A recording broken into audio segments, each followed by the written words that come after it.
Cuba kita tengok hadis yang panjang di belakang. Hadis ni panjang sikit ni. Saya rasa kita tak baca bahasa Arab kot, kita baca bahasa Melayu sudah. Boleh jalan, no? Insya-Allah. Nah, bagi ringkas. Baik. Daripada Nawas bin Sam'an radhiyallahu anhu. Ni hadis yang ketiga cerita tentang Ya'juj wa Ma'juj. Rasulullah sallallahu alaihi wasallam bersabda, maka akan dikirimkan oleh Allah, akan dihantar oleh Allah kepada manusia atas muka bumi Ya'juj wa Ma'juj. Satu. Wahum min kulli hadabin yansilun. Mereka yang dinamakan Ya'juj Ma'juj ini, mereka mengalir dari tempat yang tinggi. Nampak?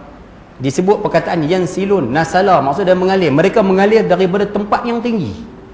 Sebab itu ulama mengatakan manusia, ada ulama sebut lava gunung berapi mengalir. Wallahu a'lam bishawab. Baginda mengatakan barisan hadapan mereka melalui danau Tigris. Golongan, kita terjemah orang lah senang salah nah. Senang kalau terjemah 2-3 benda sikit pening, terjemah satu sudah, manusia. Golongan manusia yang pertama keluar, mereka akan melalui danau Tigris. Danau Tigris ni siapa yang ada kitab catat atas tu, namanya Galilee Sea. Kita sebut Laut Galilei. Laut Galilei ni di mana Ustaz? Berada di sempadan, kalau tak silap 3 buah negara kot. Israel, Palestin, Israel, Jordan dengan Syria. Balik boleh tengok je lah. Laut Galilei ataupun Galilee Sea. Nabi sebut dalam hadis ini, golongan Ya'juj Ma'juj yang pertama ni, mereka akan keluar, mereka akan pergi ke tasik tersebut dan lalu mereka minum air danau itu sampai habis. Mereka akan minum, keluar golongan pertama, minum. Sekali keluar golongan kedua, minum. Keluar golongan ketiga, minum. Sampai bila? Sampai tasik tu nak habis. Soalan dia sekalian, ayah-ayah yang mana ada internet di rumah, balik sekali cuba type dalam Google Image, type Galilee Sea. Cuba perhati tengok tasik tu jadi macam mana hari ni.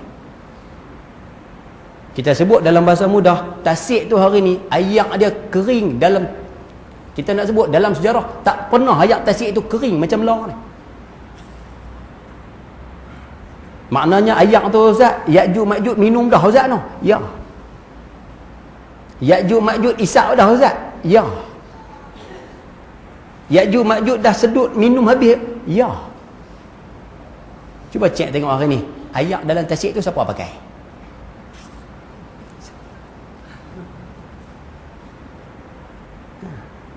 Nabi kata golongan hak mula-mula Ya'juj wa Ma'juj ini, mereka akan datang, mereka akan isap minum air tu sampai habis. Dan hari ni ayah-ayah boleh tengok sendiri, ibu-ibu boleh perhati sendiri, tasik tersebut puak-puak Yahudi isap habis lah. Kasar bahasa silan, kalau kita terjemah dalam kaedah macam tu, maknanya Ya'juj Ma'juj keluar dah ni. Bila Ya'juj Ma'juj keluar, bahasa mudah kita sebut, kita sekarang berada dalam tanda kiamat besar.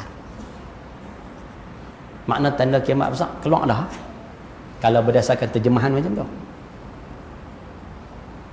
Jangan kita duk galik, duk tengok apa, maaf sekiranya aku tak sempurna. Duk tengok cerita dengar kata Maidin bertam buka topa api maghrib-maghrib pun.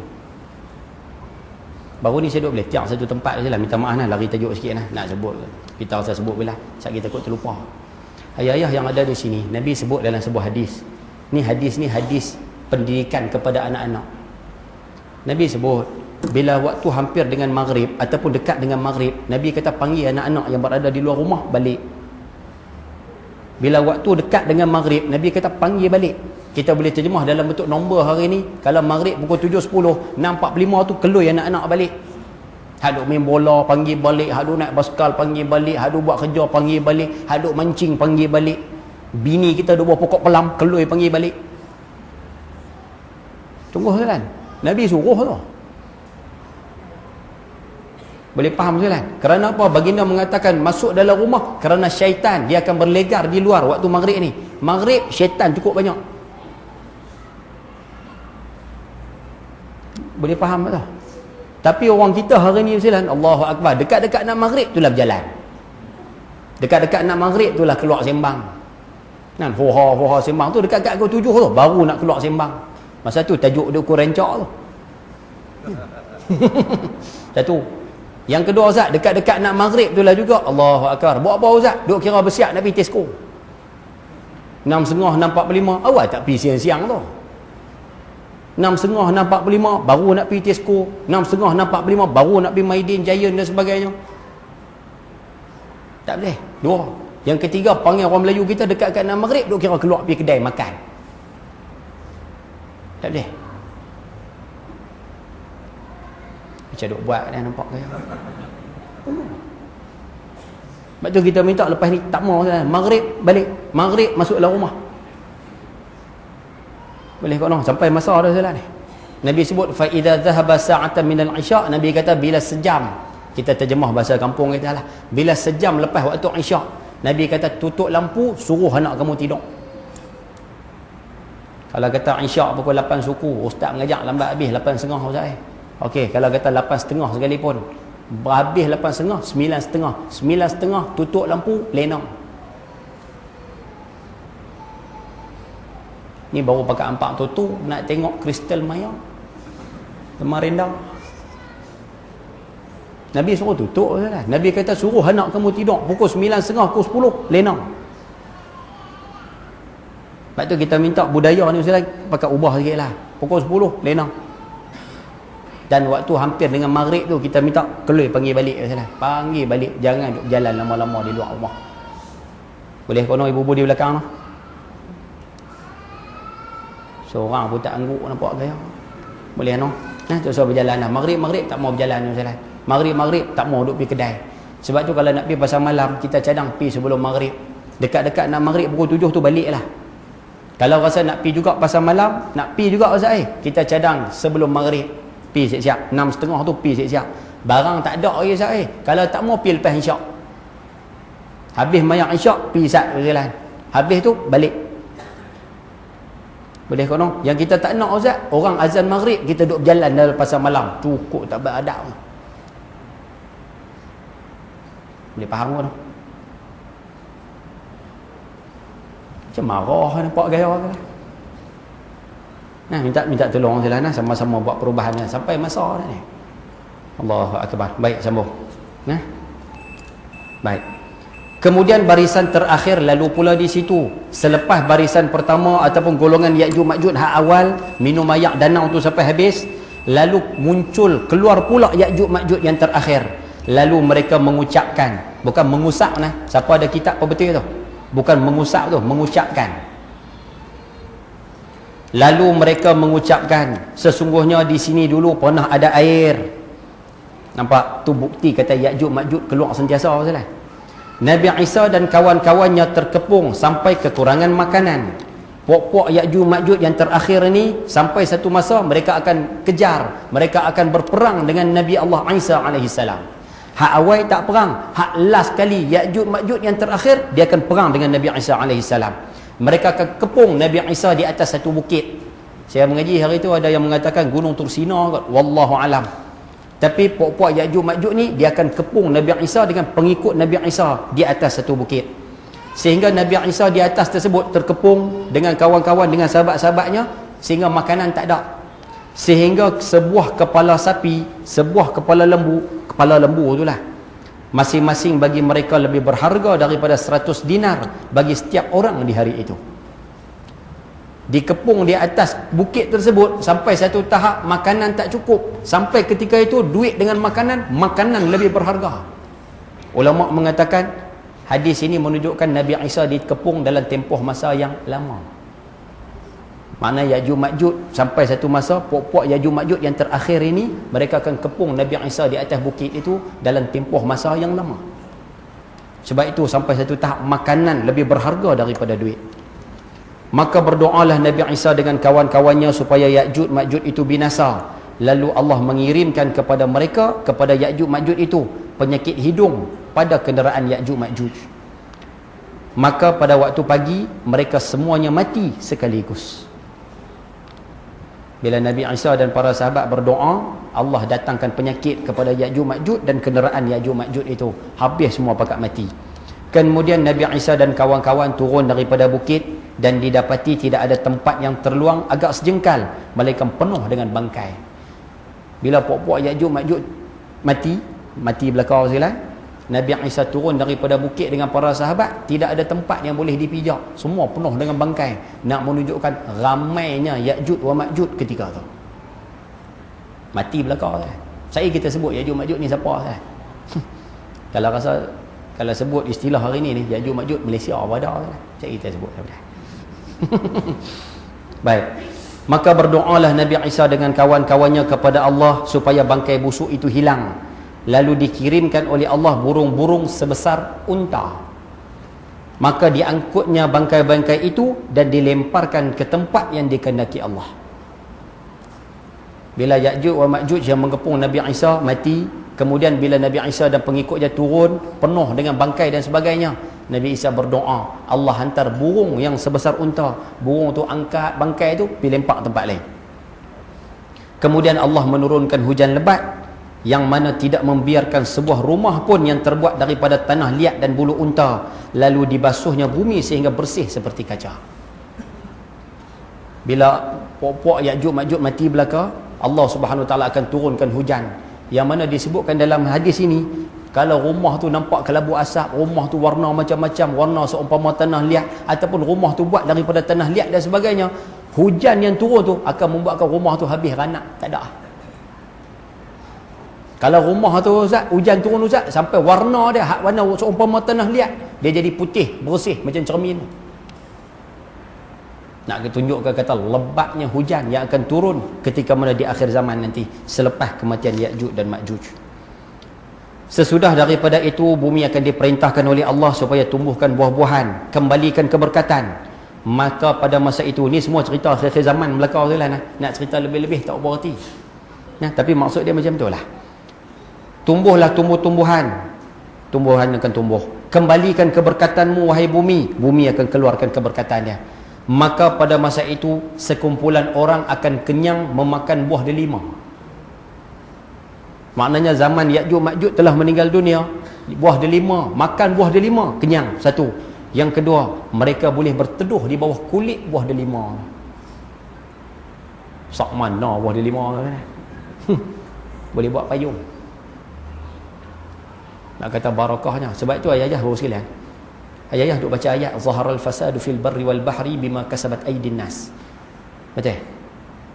Telah muncul kemusnahan atas muka bumi, laut dan darat dan sebagainya, punca dia daripada tangan-tangan manusia. Maksud dia daripada perbuatan manusia. Ulama mengatakan kejahatan atas muka bumi ni yang di darat, zaharal fasadu fil barri, kejahatan yang dibuat di atas darat. Kejahatan pertama yang buat di atas darat adalah pembunuhan Qabil yang membunuh adik dia Habil. Satu. Wal bahri, kejahatan di laut pula yang pertama sekali buat atas muka bumi ni adalah Raja Jalajul Jaji. Seorang raja sekalian, ada yang mengatakan cerita Kahfi tu. Nabi Khidir tebuk kapal tu. Sebab dia kata ada di sana Malikun, satu raja, ya'khudhu kulla safinatin ghasba, dia akan suka rampas kapal-kapal yang ada di tengah laut. Ulama mengatakan raja tersebut Raja Jalalul Jaji, tok nenek moyang Hajjaj bin Yusuf As-Saqafi. Sebelum daripada peristiwa ini, ulama mengatakan apa yang ada di darat, apa yang ada di laut, semua Allah mudahkan untuk manusia. Tak ada buah yang beracun atas muka bumi ini sebelum Qabil bunuh Habil. Tidak ada buah yang tak boleh dimakan, semua boleh dimakan. Tidak ada pokok yang tinggi-tinggi, tidak ada pokok yang berduri, tak ada langsung. Haiwan tidak ada yang liar, semua jinak belaka, tangkap boleh makan. Ikan di laut, tangkap makan, masak makan. Tetapi bila kemusnahan mula berlaku atas muka bumi, Allah Subhanahu Wa Taala tarik keberkatan tersebut. Buah-buah jadi duri belaka, buah-buahan jadi beracun belaka, haiwan jadi liar belaka. Sebab itu hari ini sampai kepada kita sekalian, nak buah-buahan sudah hilang keberkatan, dia jadi kasar bahasa payahlah. Rezeki itu jadi susah untuk kita, hatta haiwan pun jadi susah untuk kita. Tapi bila sampai satu masa di akhir zaman kelak, keberkatan itu akan kembali semula sekalian. Sebab itu Nabi SAW menyatakan, kamu akan makan buah delima kenyang, dan kulit buah delima kamu boleh berteduh di bawahnya, boleh ambil buat payung. Lah buah delima kemetok tu kuih lama kuih kemetok tu tak betul. Dulu tengok buah delima besar agak lah kuih kemetok. Tu pun kemetot sebiji RM1 tu. RM1 ya? Mana RM1 lebih ya? Ha. Tak perasan kan? Kan buah 5 lah kuih kecil ya?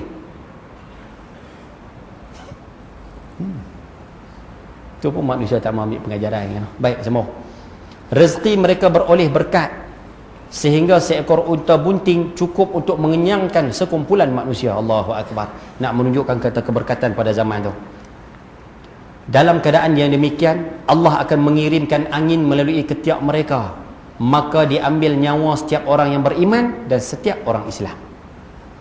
Tak lagi saya cerita secara gambaran umum sekalian. Maka tinggallah orang jahat yang bercampur bau seperti himar, yakni tidak tahu malu, maka dikala itulah akan terjadinya hari kiamat. Nabi SAW nak bagi satu gambaran, saya susun secara umum boleh sekalian. Manusia makin lama makin teruk, macam kita sekarang ni lah, makin lama makin dahsyat dengan fitnahnya, dengan ujiannya, dengan musibah dan sebagainya. Sampai satu masa bila Dajjal keluar, fitnah itu lebih dahsyat daripada itu. Kemudian bila Dajjal datang, Ustaz, Nabi Isa diturunkan oleh Allah Subhanahu Wa Taala untuk membunuh Dajjal tersebut bersama dengan Imam Mahdi. Ni gambaran umum kita bagi. Bila Nabi Isa bunuh Imam Dajjal dan sebagainya, Nabi Isa akan dikejar pula oleh Ya'juj wa Ma'juj. Ni hadis yang kita bercara ni. Sampai ke satu tempat ada yang mengatakan Gunung Tursina. Puak-puak Ya'juj Ma'juj ni ligan kejar Nabi Isa dengan pengikut Nabi Isa alaihi salam. Nabi Isa akan duduk di atas bukit tersebut satu masa yang lama, sehingga masa tu makanan lebih berharga daripada duit. Nak cerita lebih-lebih tak erti, tapi gambaran dia macam tu. Kemudian Allah datangkan penyakit, Ya'juj Ma'juj yang duduk di bawah gunung ini semua pakat mati belaka. Bila turun nak pijak tak boleh Hazai, penuh dengan bangkai. Nabi Isa AS doa kepada Allah, Allah turun hantar satu binatang, burung, yang mana burung tu besar unta. Burung tu pula akan ambil mayat-mayat bangkai-bangkai ini, buang di tempat yang lain. Ketika itulah Allah Subhanahu Wa Taala akan berikan kelebihan, kemewahan, keberkatan kepada dunia ni. Bagi je lah. Ada yang mengatakan 7 tahun, ada yang kata 8 tahun, ada yang mengatakan 9 tahun. Riwayat daripada Imam Tirmizi hadis tu. Makna dalam tempoh 7 tahun, 8 tahun, 9 tahun, dunia akan penuh dengan keberkatan. Manusia hidup begitu seronok je lah. Kemudian bila sampai masa yang ditetapkan Allah, Allah hantar angin. Angin tu akan lalu bawah setiap ketiak manusia. Mana orang beriman, roh orang beriman akan tercabut ikut sekali dengan angin tersebut. Angin tu lalu bawah ketiak, mana orang beriman, angin tu akan cabut sekali dengan roh dia. Jalan pergi. Mana orang yang bukan Islam ataupun orang yang kufur kepada Allah, Ustaz, bila angin tu lalu, nyawanya, rohnya tak tercabut. Jadi dia akan hidup masa tu. Yang beriman mati belakang. Orang yang tidak mati ketika itulah yang akan merasai peritnya hari kiamat yang kita sebut sebagai kemusnahan. Yang ayah duk dengar cerita hak atas jatuh bawah, hak bawah naik, Ustaz. Budak apa, ibu yang mengandung melahirkan anak tapi tak perasan, binatang-binatang liar duduk berkumpul di satu tempat. Allah sebut manusia ni kal farashil mabthus, jadi serupa macam kalkatu duk terbang sebab graviti dihentikan dan sebagainya. Hak tu bagi orang hak angin lalu dia tak mati. Boleh faham bahasa tu? Wallahu alam. Bila nak berlaku benda ni, Ustaz? Dia akan berlaku masa dia tak lama dah, Ustaz. Cuma kita nak minta ambil pengajaran sama-sama peristiwa seumpama ni. Baik, selesai. Hadis tu adalah hadis riwayat daripada Imam Muslim. Huraian dia baru ada di belakang ni, Ustaz. Dan nak baca huraian dia. Baca sikit boleh Rono? Sikit je lah. Baik. Ayat yang atas tu tak payah baca, langkau bawah tu. Walaupun kita tidak membicarakan tentang yaumil mahsyar, namun jika Ya'juj Ma'juj yang hendak dibicarakan, maka hendaklah berpandukan kepada Al-Quran dan hadis yang mengungkapkan hal Ya'juj Ma'juj sebagai tanda awal kedatangan yaumil akhir. Ayat tu pun abaikan usilan. Baik. Cuba kita tengok huraian dia sikit di belakang tu. Kita sekarang berada dalam abad yang bermacam-macam variasi. Yang ni baru dia nak cerita Ya'juj Ma'juj tu siapa ke lah. Ada kalanya orang namakan dengan abad mutaakhir. Sekarang ini ada yang sebut abad terakhir, abad mutaakhir, abad kebangkitan Islam pun ada orang sebut. Akan tetapi kalau dikaji dalam Al-Quran dan hadis Rasulullah SAW, orang sebut lah zaman kebangkitan Islam, lah zaman apa? Islam akan tegak atas muka bumi. Lah zaman apa? Lah zaman orang mula faham tentang Islam. Pengarang kitab kita sebut, kalau kita kaji dalam Quran, kaji dalam hadis, sekarang ini adalah zaman permulaan kiamat kubra. Kubra tu maksudnya kiamat besar. Kita dah kata Islam akan menang, Islam akan hidup atas muka bumi, Islam akan tegak atas muka bumi. Dia kata kalau tengok hadis, sekarang ni zaman tanda kiamat besar. Apa tanda dia? Dia kata cuba perhati tengok. Macam-macam kejadian alam. Seperti apa? Gerhana. Gerhana. Kitab ni untuk maklumat Abu Zilan. Sekarang tu 1995. Dia sebut yang pertama, macam-macam kejadian alam berlaku. Yang pertama sekali dia sebut gerhana. Bukan minggu lepas macam gerhana. Yang kedua, gempa bumi. Yang ketiga, pencemaran udara. Yang keempat, keangkuhan manusia. Manusia rakus 20 sen. Manusia zalim. Manusia biadab. Yang mana kesemuanya itu disebabkan oleh kesesatan hati yang tergambar jelas dalam macam-macam tragedi. Dia kata bukan sekarang kamu tengok banyak sangat kan tanda-tanda kiamat, dari sudut gempa buminya, gerhananya, manusia mula jahat, manusia mula rakus, manusia zalim, manusia biadab. Dan dia kata banyak pula terjadi macam-macam peristiwa. Contoh dia sebut di sini, terjadi tragedi politik. Politik pun jadi tragedi tak betul? Selangor. Tragedi. Kebudayaan, tragedi dari sudut budaya. Tak payah ulas Oktoberfest. Tragedi dari sudut sistem, tragedi dari sudut mental yang tak tentu hala. Apa ayat yang dia nak sebut di sini Ustaz? Dia nak sebut hari ni, dia kata kamu nak tengok tanda kiamat, kamu tengok segala macam sudut sekarang tanda kiamat keluar. Dari sudut politik keluar, dari sudut budaya keluar, dari sudut mental manusia keluar. Dari sudut apa lagi? Tanda-tanda yang berlaku daripada alam keluar. Manusia jahat ada, manusia rakus ada, manusia yang menindas orang lain ada. Dia nak sebut kata tanda kiamat keluar belaka dah. Daripada tanda-tanda mahsyar tersebut, tanda-tanda kiamat tersebut adalah kedatangan dua bangsa penghancur binasa di bumi ini, namanya Ya'juj Ma'juj. Itu salah satu daripada tanda dia sebut ni, dia ulas baliklah. Baik, cuba perhati tengok Zalan. Beberapa waktu sebelum datangnya kiamat, Ya'juj dan Ma'juj akan turun daripada sebelah utara dunia. Nampak? Kena dengan ayat yang kita baca tadi tu. Dia kata sebelum berlaku kiamat, Ya'juj Ma'juj akan turun daripada sebelah utara dunia. Saya nak sebut tapi saya tak berani ke Zalan. Ulama mengatakan, ada ulama sejarah mengatakan Ya'juj Ma'juj ini dia puak Khazar. Puak Khazar ni hak duduk belah-belah Rusia. Dan tembok Ya'juj Ma'juj itu, ayah-ayah yang mana rajin cuba cek tengok. Tembok tersebut ada ulama mengatakan dia di Georgia. Balik buka internet, buka Google, buka apa, boleh search sendiri, boleh tengok map, tengok peta, cek sendiri. Mereka mengatakan di Georgia. Kerana zaman Khulafa Al-Walid bin Abdul Malik, Khalifah Daulah Umayyah, pernah hantar beberapa orang suruh pergi cek apa tembok tu di Georgia. Dan mereka balik, mereka mengatakan tembok tu dah berlubang. Di Georgia. Georgia ni belah mana Ustaz? Belah Rusia tu lah. Betul ya? Betul lah. Belah-belah Ukraine, belah-belah mana? Belah kapal terbang kita jatuh tu kan. Tak apalah, balik tengok saja. Baik. Mereka melakukan kerosakan dan penindasan atas muka bumi. Yang nama Ya'juj Ma'juj bila keluar atas muka bumi, buat rosak, tindas orang. Mereka akan bermaharajalela, membunuh, menindas, menghancurkan, sekaligus merebut kekuasaan di atas muka bumi. Itu perangai Ya'juj Ma'juj. Di mana umat Islam ketika itu mengundurkan diri untuk sementara waktu. Umat Islam bila jumpa puak-puak Ya'juj Ma'juj ni, semua pakat berondok. Semua pakat tak melawan. Pasal apa Ustaz? Ganas sangat puak-puak ni. Dan akhirnya, tapi satu masa nanti kemenangan akan berada di pihak Islam. Sedangkan Ya'juj wa Ma'juj dihancurkan Allah dengan mendatangkan taufan dahsyat, hujan api, air batu serta penyakit yang mudah berjangkit untuk meregut ataupun meragut nyawa mereka. Walaupun Ya'juj wa Ma'juj kita nampak hebat, kita nampak dahsyat, tapi Allah Subhanahu Wa Taala akan turunkan bala. Mereka akan mati juga satu ketika nanti, ketika mana peristiwa Nabi Isa tersebut. Kononnya Ya'juj Ma'juj ini satu makhluk badan besar. Ni kitab kita sebut ni. Usia panjang. Wajah mereka macam-macam. Ada telinga besar, badan pendek. Boleh nampak Ustaz? Saya ulang sekali lagi ni. Badan besar, Omok panjang, wajah macam-macam, rupa macam-macam lah. Telinga besar, badan pendek. Makanan mereka pula terdiri daripada rumput-rumput, bangkai, pohon kayu, binatang dan sebagainya. Pendek kata, mereka ini dikenal sebagai makhluk bengis yang sangat mengerikan.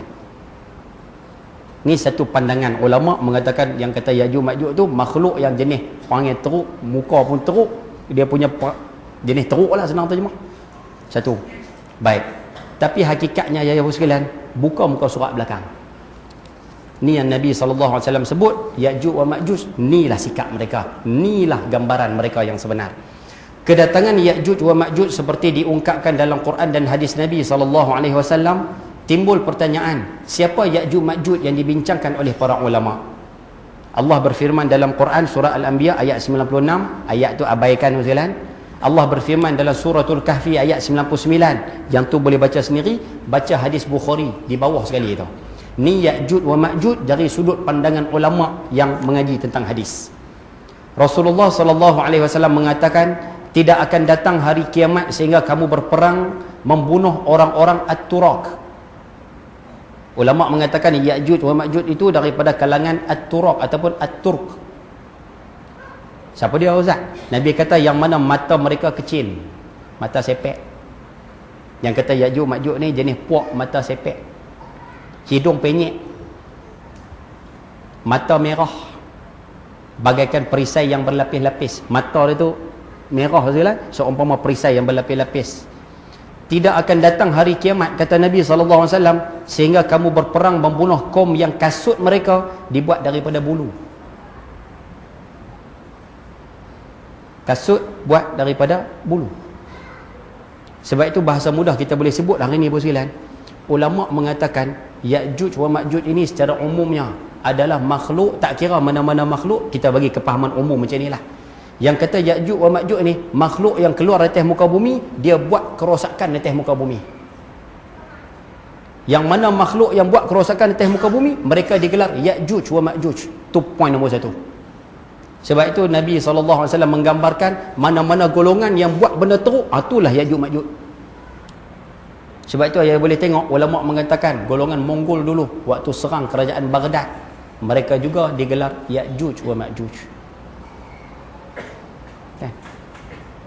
Sebab itu ulama juga mengatakan hari ini Zionis hari ini pun Ya'juj wa Ma'juj.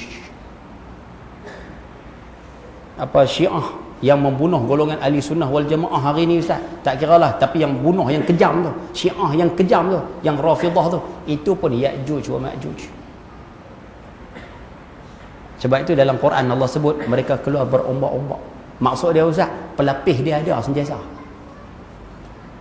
Golongan pertama keluar, kalau kena bunuh, kena mati dan sebagainya, tua dan sebagainya, dia keluar pula Ya'juj Ma'juj hak nombor 2. Buat juga panggil gitu. Ya'juj nombor 2, lapis kedua meninggal dunia, keluar pula yang ketiga, sampai yang terakhir, hak itulah yang dibunuh oleh Nabi Isa AS.